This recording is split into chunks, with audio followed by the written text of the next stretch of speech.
Let's begin with former Kenyan Justice Minister Martha Karua has threatened to lodge a defamation suit against a British newspaper, The Independent, for linking her to corrupt practices by British American tobacco company BAT. In its edition today, The Independent carried a sensational headline story claiming BAT bribed Karua with 7.6 million shillings in a bid to block a rival firm from winning a contract to supply Kenya with technology to combat cigarette smuggling. Through lawyer Gitobu Imanyara, Karua accused The Independent of malice and besmirking her reputation and public record as an anti-corruption crusader. Through lawyer Gitobu Imanyara, NAK Kenya Party leader Martha Karua says that while she reserves the right to pursue a defamation suit against the British-based newspaper The Independent, she would honor her promise to respond to bribery allegations leveled against her through electronic mail, in the understanding that the newspaper will take early opportunity to correct the story. In the story, The Independent says British American Tobacco, BAT, paid Martha Karua, a former justice minister, 7.6 million shillings in secret political donations to prevent a rival company supplying Kenya with technology to combat cigarette smuggling. The name of the rival company is not disclosed. In return for the bribe, the newspaper continues, BAT obtained key confidential Kenya Revenue Authority documents outlining the 15.2 billion 5-year contract for new technology designed to stamp out tobacco smuggling. BAT then allegedly had the contract deliberately delayed while it secretly lobbied to get its own system chosen. The Independent says the secret donations were falsely listed in BAT accounts as payments for management fees or as expenses incurred in anti-smuggling operations. The serious allegations are contained in a dossier of BAT bribery and corruption claims passed to Britain's Serious Fraud Office by Paul Hopkins, a company whistleblower who worked in Africa for BAT for 13 years. Through her lawyer Gitobu Imanyara, Karua informed The Independent that she was aware that her campaign secretariat had received a donation for her 2013 presidential campaign towards the tail end of the campaign from a Mr. Hopkins. Karua confirmed shortly after the donation was made, she met the Mr. Hopkins at the secretariat of her presidential campaign. Karua promised to respond fully to The Independent questions Friday evening or Saturday, but she censured the newspaper for choosing to run the story in Saturday edition without the benefit of her answers. Karua says she considers the move malicious and that the newspaper was intended to besmirch her reputation and public record as an anti-corruption crusader who had in fact resigned her ministerial office on account of her disapproval of corruption in government. If you want a person you can trust to keep her word that I will fight corruption from the front, I will stop theft of public funds, and I'll make sure that the interests of each Kenyan comes first. The Independent observes the key meeting at which Paul Hopkins and a BAT legal officer negotiated the deal with the key aide in Martha Karua's election team was filmed.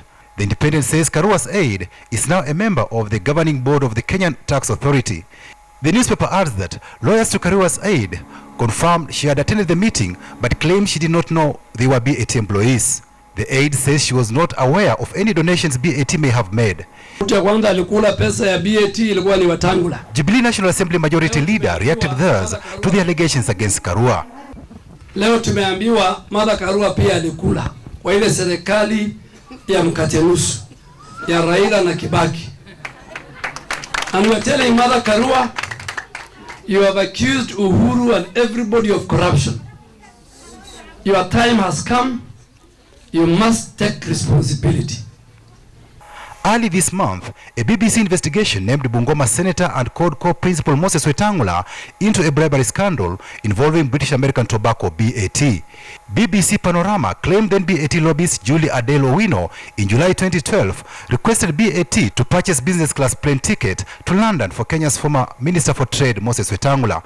They have both denied the claims, and Wetangula has threatened to take legal action against BBC for circulating what he called a crude rumor against him.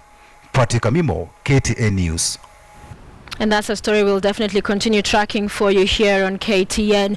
Now, the Kenyan ruling coalition, Jubilee, has challenged the opposition coalition court to also dissolve individual political parties and merge so as to leave Kenyans with only two choices at the next general election. Speaking in Baringo County, Jubilee leaders led by Deputy President William Ruto said political leaders and their parties have a duty to take Kenya to the next level where competition will be based on policies. They were attending the annual Kimalel goat auction.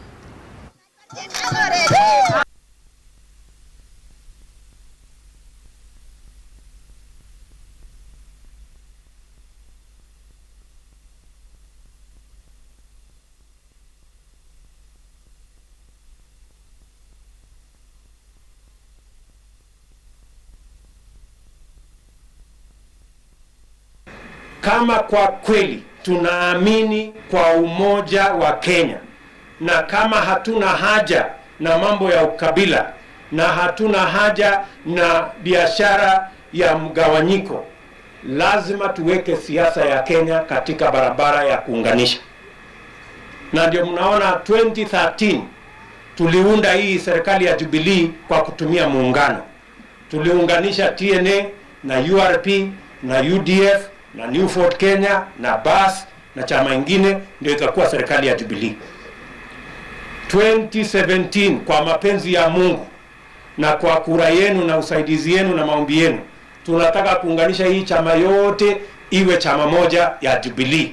Ndio kwa kweli tukisema hatutaki ukabila, we want to match our words with our deeds. Hatuwezi kusema hatutaki mgawanyiko na ukabila na tunaendesha siasa kutumia vehicles na vyama ambazo ni ya pande hii na pande ile. We must be honest about the politics of our country. If we were to go to elections of 2017 as we are, as our Jubilee parties are they are, we will win elections. We will win elections even without coalition, we will win. But if we want to change our country and make history and change the history of this nation, we must win the elections and unite the people. Tumeelewana jameni? So we are not forming Jubilee coalition so that we win elections. No. We are not forming Jubilee party for the purpose of winning elections. Our intention is to create 1, 2, 3 parties at most that will run for political offices in this country based on issues, not tribe, not clans, not regions, not religions. But we are telling coalition, let them organize themselves as well. Form one party, we don't fear you. Form one party, come to us on issues.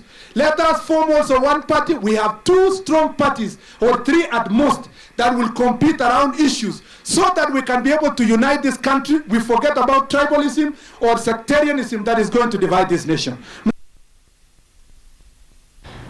To Burundi now, and the Burundi government has declared it will not allow any foreign soldiers, including African Union peacekeeping troops, through its borders. This announcement comes a day after the African Union resolved to deploy a 5,000-strong peacekeeping force to the war-torn country. And as KTN's Murimi Mwangi now reports, the Burundi crisis may turn into the worst diplomatic nightmare for the continent, as AU insists that it reserves the right to enforce its decisions and demands nothing less than Burundi's cooperation. The decision by the African Union Peace and Security Council to deploy a 5,000-strong peacekeeping force to the war-torn Burundi appears to have angered Burundi President Pierre Nkurunziza, who has now vowed to block any foreign soldiers who make any attempt to cross the country's borders. In a hard-hitting statement to the AU, the president's spokesperson, Gervais Abayeho, told Al Jazeera that the country does not need any peacekeeping force and that Burundi was never adequately consulted over the matter, terming the AU decision as an infringement on Burundi's sovereignty. Abayeho said that Burundi is also a troop-contributing country to the African Union, and that the most logical math for the AU would have been to send Burundi soldiers currently under AU back home, instead of deploying foreign troops on their land. And in what appears to be a looming regional diplomatic standoff, The African Union said on Friday that it reserves the right to enforce its decisions and asked the Burundi government to cooperate in 96 hours by allowing the deployment of the soldiers. This development came on the same day that Uganda Defense Minister Crispus Kiyonga announced that the peace talks between the warring factions in Burundi would resume on December 28th in Uganda under the moderation of Uganda President Yoweri Museveni.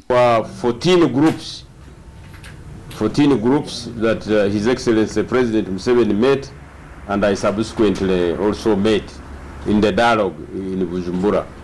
First was the government, second was the ruling party, then you had the opposition parties. There are also parties which support the government.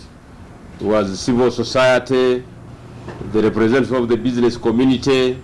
Meanwhile, Burundians living in Kenya and human rights activist groups in the country have asked the East African nations and the African Union to mount more pressure on Burundi government to end the killings before it gets too late. They cannot keep quiet while our brothers are burning.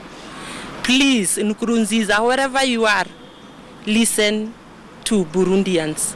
AU says 400 people have been killed, while another 220,000 have fled the fighting, which began in April after President Pierre Nkurunziza announced plans to contest a third term in office. This latest defiance by the Burundi government may stall the latest efforts for peace, as the mandate of the peacekeeping troops was to protect civilians and assist create the necessary conditions for dialogue. Muremi Mwangi, KTN News, Nairobi. The 10th Ministerial Conference of the World Trade Organization came to a close today, one day after it was supposed to have ended. The opposing sides came together at the last minute to deliver what will henceforth be called the Nairobi Declaration. And despite all talk to the contrary, the talks have delivered a significant package addressing many of the issues contained in the Doha Development Agenda that developing countries have been fighting for.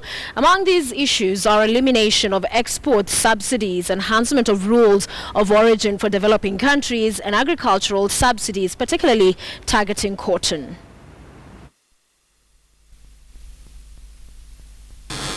May I now propose that the Ministerial Conference adopts the draft Ministerial Declaration, the 3 draft decisions submitted by the General Council, and the draft decisions on agriculture, on cotton and LDC issues as referred to in Part 2 of the Ministerial Declaration.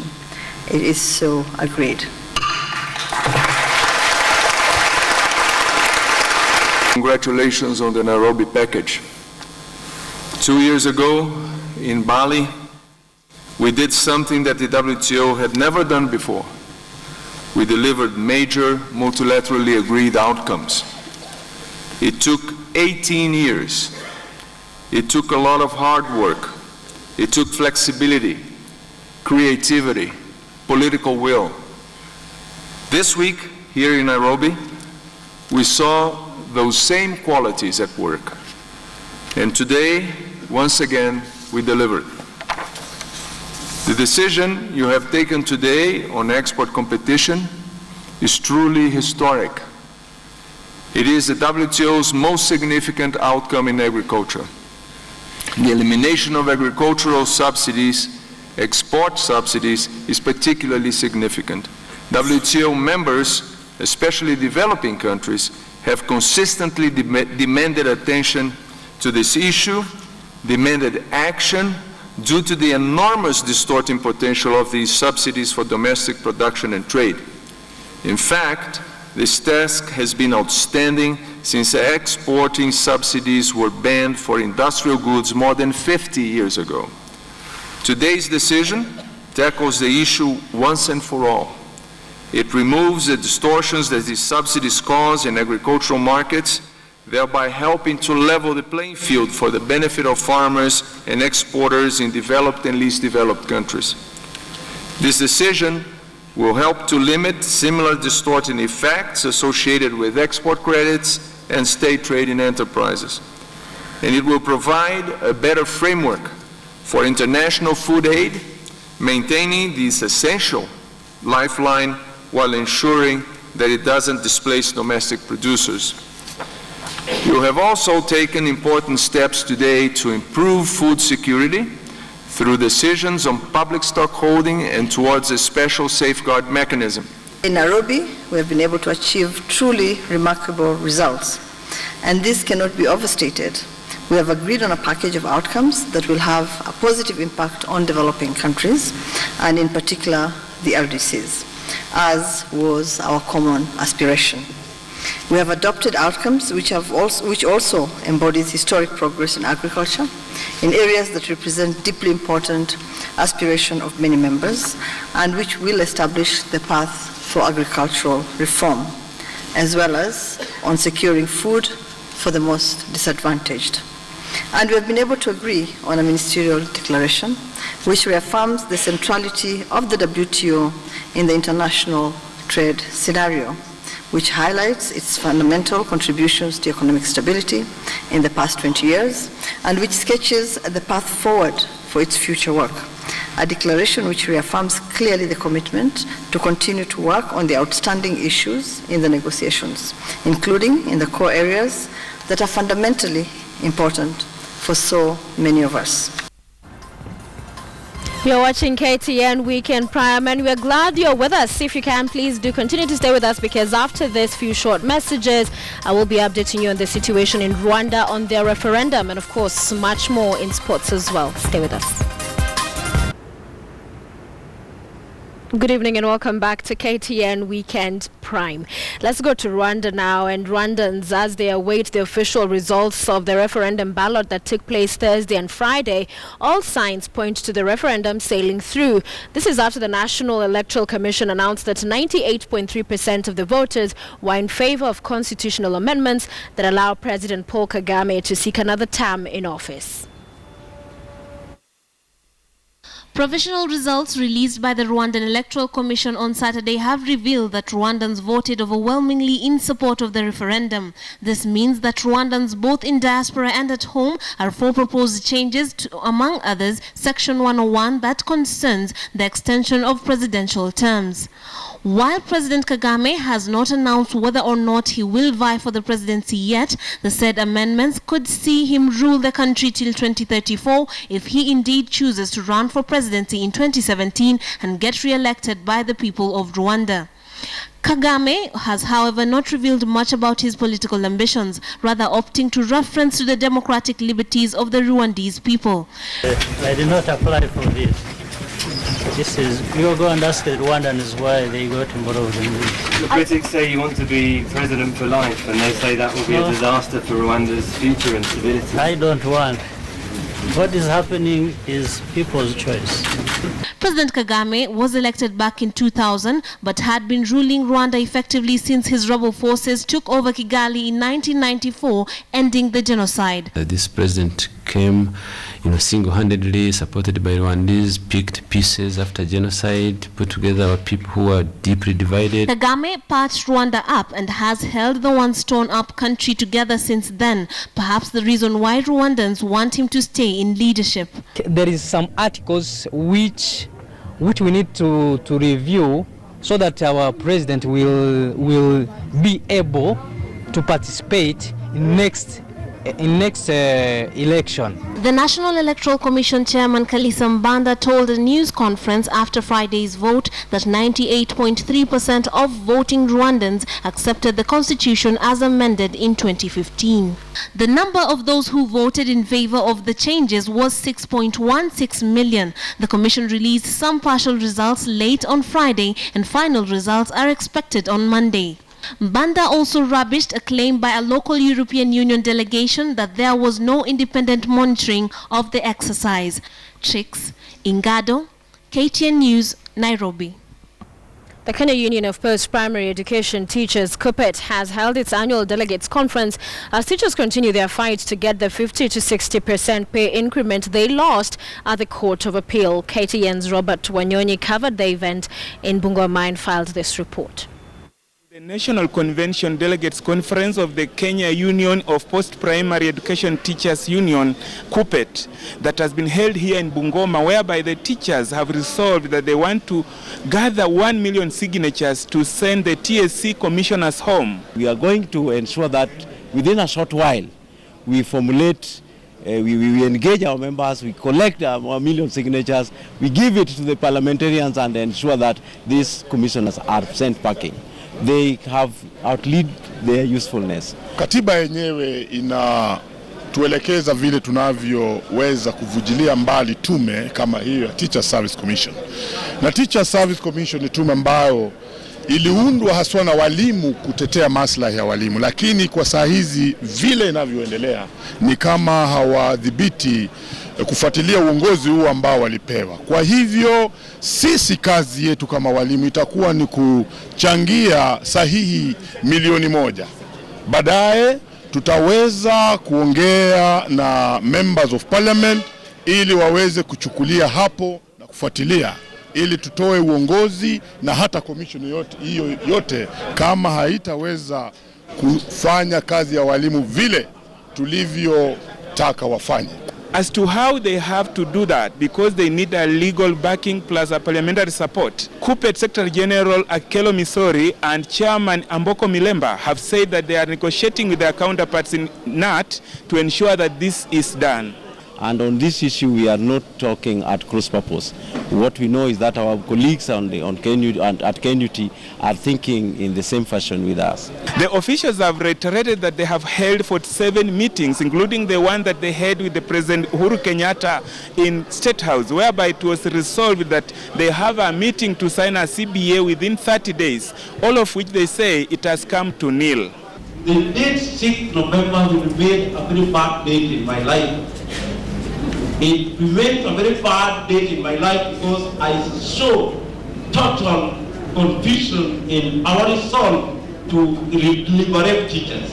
Because we undertook the whole process of negotiations, which was subjected to very thorough court processes in the labor and employment code, which culminated in the award of 50-60. But when the appeal judges made an opinion strengthening the position of SRC, I saw total darkness. The teachers have said that they still have a fight to fight with the TSC and the government as the new year approaches, and they have called that after this meeting they will pass a resolution on how best to deal with the TSC as well as the teachers' matters in this country. Allow me to congratulate Mr. Matiang'i Fred upon his appointment as the new cabinet secretary in charge of the most active Ministry of Education, and to appreciate the exit of one Professor Kaimeni and his unpleasant memory. I want to assure the new minister that we are ready to work with him to jumpstart the education sector once more after the rot created by his predecessor. Reporting from the National Convention Delegates Conference of KUPPET in the year 2015 that has been held here in Bungoma, I am Robert Wanyonyi, and this is KTN News. And welcome back to KTN Weekend Prime. Now, a 29-year-old Lillian Awor, who's a mother of 2 from Busia County, walks on her 4s to get around. Living with disability, her life is one of survival, but this has not always been the case because Lillian had a wheelchair until her husband took her wheels and used them for his own bicycle. KTN's Dorcas Wangira tells us the story of a spouse turned tormentor. At 29, Lillian Awori, in her own words, has lived a life of struggle. She lost her firstborn child, a son, in 2009. And now the mother of 2 girls aged 5 and 2 has to be strong for her children and her grandmother, with whom she lives with in Buhangula, Matayos, Busia County. She was born like this, unable to walk. Her parents never took her to school, but she grew up street smart, surviving by selling small wares in Nambale. But in the wake of 2009, her life changed when she got married to Gabriel Ombukitema. She was 23 and he, by her account, 34. She says it was a marriage orchestrated by his sister. He didn't pay the required dowry, just something small. There was no official ceremony and her father didn't know up until she had left with him. As his 4th wife, she says 3 of his previous marriages had failed. Ndugu yangu, kuna msichana mwingine kupale. Na ni kuwete lakini najua ukimwona akasema ako pale anaitwa Auri. Akasema pana, mimi hata kama nikiwete mimi nitamchukua tu, kwa sababu nimeshaoa bibi, wananisumbua akili. Hata kama nikiwete mimi nitamchukua tu tuishi naye. There was no vehicle to take her from her home to his in Bujumbura Bukwaku, more than 30 kilometers with difficult terrain as he promised. He walked and he pushed her. Months later, accepted in her new home, he would take the wheels of her wheelchair for his bicycle. Kwa sababu najua anaenda kutafuta vile tunafanya nini? Tunakula da. Haya. Akachukua akaweka kwa basikeli yake. Kuweka kwa basikeli yake akakata miwa. Alikata karibu 3. Akakata miwa. Nikamwambia, ulisemaje? Ati mshahara wako kwanza itakuwa nini? Utaweka kwa hii tairi. Utaweka kwa hii basikeli tairi. Tena nini mbaya? Akasema ati mara tumelipa pesa kidogo, ngoja tu mshahara pili. 2 salaries later, the wheels never came. Instead, they moved to Kisii when he got a new job, had 2 children, and came back to Busia. She tells us her life became unbearable as she was rendered immobile, and he indulged in alcohol and bang, turning violent. If it weren't for her in-laws and mostly her late mother-in-law intervening, she believes she wouldn't be alive. Baba kasema, na matata mwanange kaberekari, mtoto wangu nini mbaya na wewe? Wewe ukikunywa pombe unakuja sana ananga maneno mengi. Wewe ndio uliharibiwa msichana nini? Basikeli yake. Sasa hivi unaanza kumtusi. Ulitembea kutoka hapa Buhaku paka Nambaru. Huko wanako wasichana ambao wanatembea na miguu miwili. Huyu tu ndio uliona. Sasa vile ulimpenda, mpende paka dakika mwi. He fled via motorcycle with her children and sought shelter at REAP, the Rural Education and Economic Enhancement Program, an organization that deals with human rights, helps victims of violence and violent abuse. Disabilities are a minority group, and of course we are deal with them as they come basis, and they rarely come. We summoned Lillian's husband. He came. We were able to talk to him as the human rights desk. The committee members were able to were mobilized with the help of the village elder and assistant chief, where they were able to talk about that particular case, and it's like the committee members unanimously agreed like what the husband to Lillian had done was a wrong thing. We commanded, we directed that Lillian's husband is able to follow up to recover the tricycle for Lillian and be able to deliver back to her. She still doesn't have her wheelchair. Lillian says her father came in November to try and resolve the matter and have her go back to her matrimonial home. Her husband didn't show up. We tried calling him 3 times to get his side of the story, but he was unavailable. Kumwambia akuje alikataa. Na sisi tujui makosa ambao mwenye ako na makosa. Sijui kama ni mjukuu wangu, sijui kama ni bwana yake. Akiomba msamaha, kurudi na nazarudi tu, kwa sababu kurudi na zarudi tu, lakini akiwacha tu bangi yake hiyo narudi tu. Mimi bado nampenda. Sasa watoto nitapeleka wapi watoto?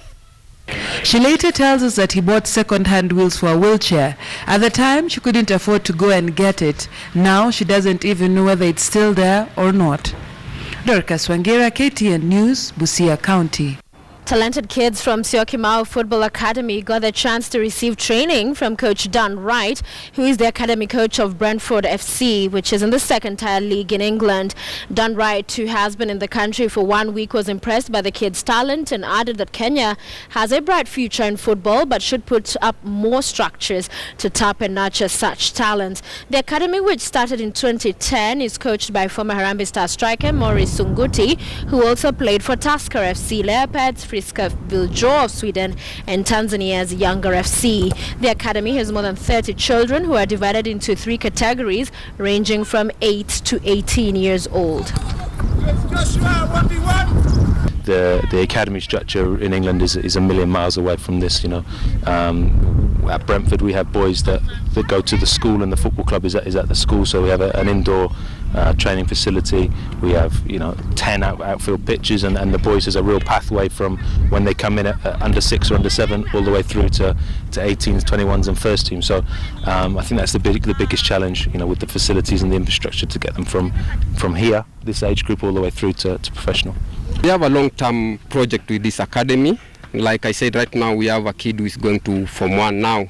We also have some contacts where I played in Sweden and other countries.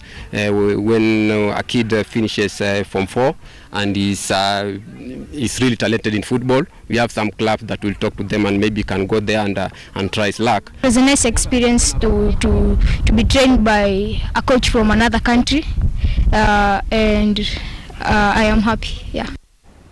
And finally, Chelsea have confirmed Gus Hiddink as their new manager until the end of the season following the departure of Jose Mourinho. Mourinho with the Premier League champions on Thursday after they suffered their 9th top-flight defeat of the season at Leicester. Hiddink had a caretaker spell in charge at Stamford Bridge in 2009 following the sacking of Brazilian Luis Felipe Scolari, and Chelsea won the FA Cup under his care. He will take charge until the end of the season. His career includes a term at Real Madrid and national team roles with South Korea, Australia, Russia and Turkey, as well as his native country. He took his first head coach job at PSV Eindhoven in 1987 and won the Dutch title in 3 consecutive seasons, as well as the European Cup in 1988.